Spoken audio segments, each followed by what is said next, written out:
మీ పిల్లల భవిష్యత్తు నాశనం అవ్వటానికి తల్లిదండ్రులుగా మీకు తెలియకుండానే మీరు చేస్తున్న ఈ 3 తప్పులే కారణమని మీకు తెలుసా? మొదటి తప్పు పోలికలు పెట్టడం. పక్కింటి పిల్లాడిని చూసి నేర్చుకో అని ఎప్పుడూ అనకండి.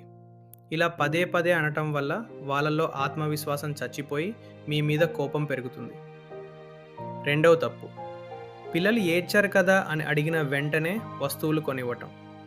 కష్టపడితేనే ఏదైనా దక్కుతుంది అన్న నిజం వాళ్లకు నేర్పించాలి. అప్పుడే వాళ్ళకి డబ్బు విలువ తెలుస్తుంది. మూడో తప్పు మీరు బిజీగా ఉండి పిల్లల చేతిలో మొబైల్ ఫోన్ పెట్టి వదిలేయటం. వాళ్ళకి కావాల్సింది సెల్ ఫోన్ కాదు, మీతో గడిపే సమయం. పిల్లలకి కావాల్సింది మీ సపోర్ట్, మీ ప్రేమ.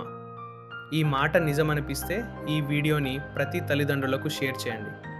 మన లైఫ్ పేజెస్ తెలుగుని సబ్స్క్రైబ్ చేసుకోండి.